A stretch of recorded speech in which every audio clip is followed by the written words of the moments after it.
Assalamualaikum warahmatullahi wabarakatuh. Selamat pagi dan salam sejahtera untuk kita semua.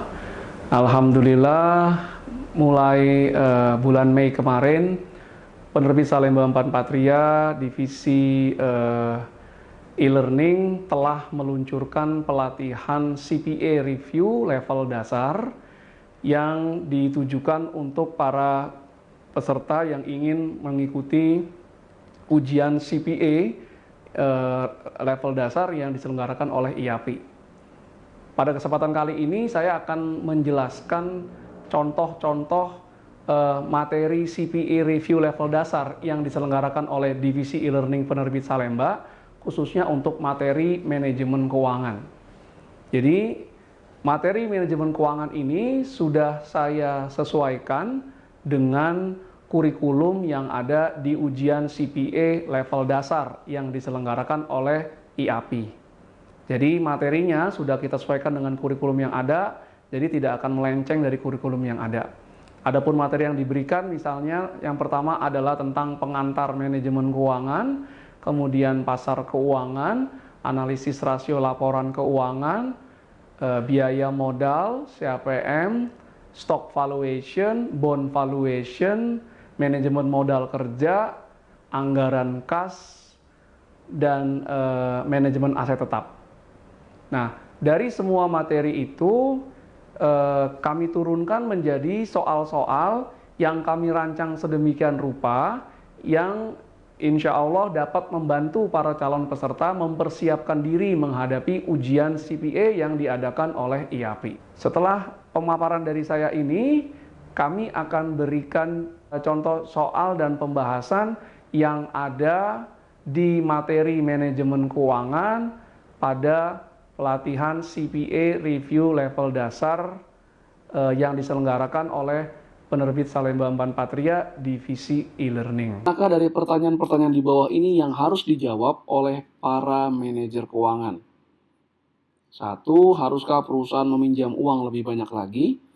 2. Bagaimana produk ini dipasarkan? 3. Haruskah perusahaan membeli peralatan baru? 4. Haruskah seorang pelanggan diberikan fasilitas kredit selama 30 hari? Apakah jawabannya A, 1 dan 2 saja? Apakah B, 1, 2, dan 3 saja? Apakah C, 1, 2, 3, dan 4? Atau apakah D, 1, 3, dan 4 saja?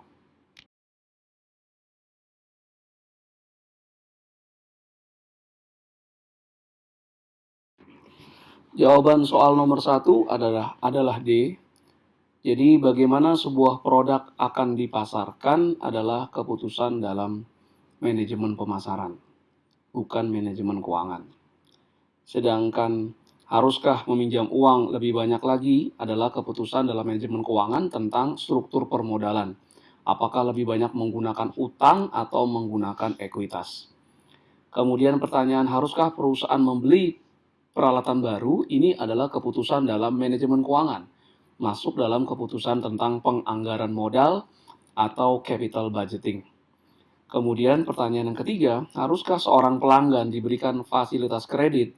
Ini juga adalah pertanyaan dalam manajemen keuangan, masuk dalam kelompok keputusan tentang manajemen modal kerja atau working capital. Berikut ini adalah penjelasan konsep. Pasar uang adalah pasar yang memperdagangkan efek-efek yang jatuh tempo kurang dari 1 tahun. Contoh efek yang diperdagangkan di pasar uang adalah commercial paper, repurchase agreement atau repo, certificate of deposit atau sertifikat deposito, dan banker acceptance. Sedangkan pasar modal adalah pasar yang memperdagangkan efek-efek yang jatuh tempo lebih dari 1 tahun. Efek yang diperdagangkan antara lain adalah saham dan obligasi. Jadi pembeda utamanya, pasar uang memperdagangkan efek yang jatuh tempo kurang dari 1 tahun, sedangkan pasar modal adalah pasar yang memperdagangkan efek yang jatuh temponya lebih dari 1 tahun.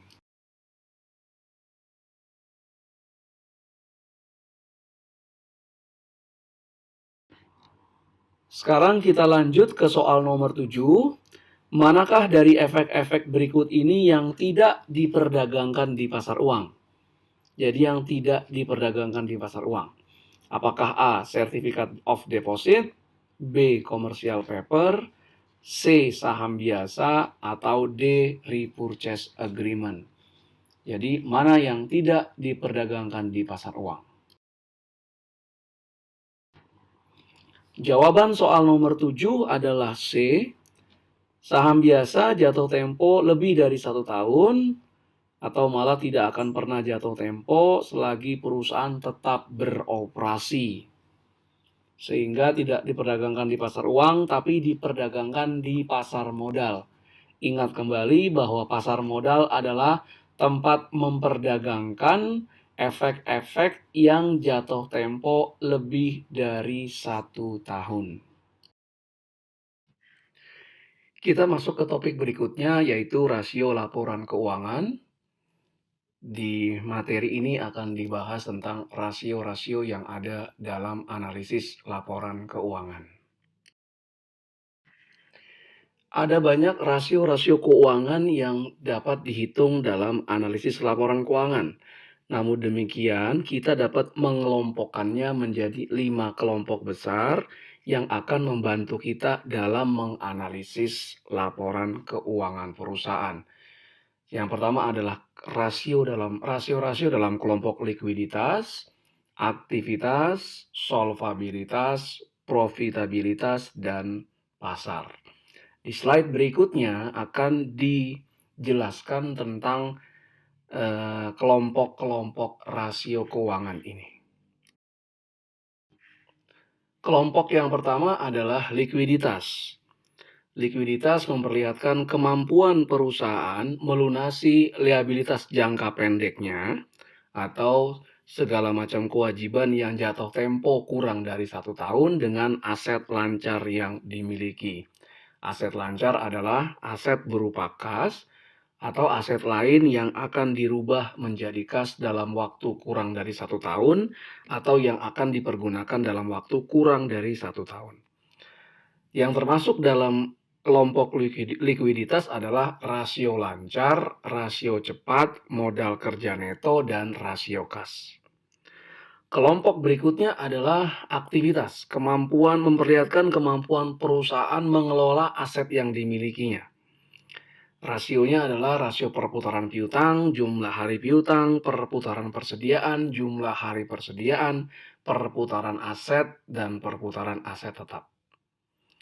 Kelompok yang berikutnya adalah solvabilitas, memperlihatkan kemampuan perusahaan melunasi liabilitas jangka panjangnya. Segala hutang yang jatuh tempo kurang dari 1 tahun. Yang termasuk dalam kelompok solvabilitas adalah rasio utang terhadap ekuitas, rasio utang terhadap aset, dan time interest earn ratio atau rasio kelipatan bunga. Kelompok berikutnya adalah kelompok profitabilitas. Nah, rasio ini memperlihatkan kemampuan perusahaan menghasilkan keuntungan atau laba.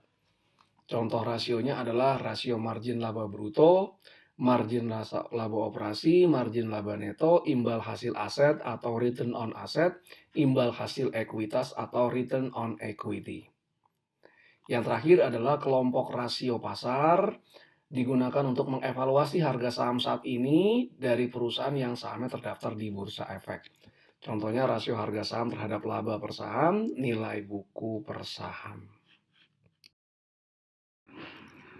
Informasi berikut ini digunakan untuk menjawab soal nomor 12 sampai 15. Berikut ini adalah laporan posisi keuangan sebagian PT Dinamis Abadi per 31 Desember 2017. Jadi ada aset lancar, kas setara kas, piutang usaha, neto, persediaan, biaya dibayar di muka. Kemudian dari sisi liabilitas jangka pendeknya ada utang usaha, utang bank, utang lancar lain-lain, dan total liabilitas jangka pendek.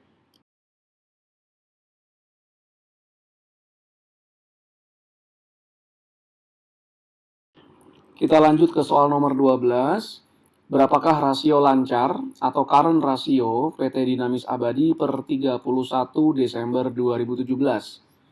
Apakah A 3 kali, B 0,33 kali, C 50 miliar, dan D 0,90 kali?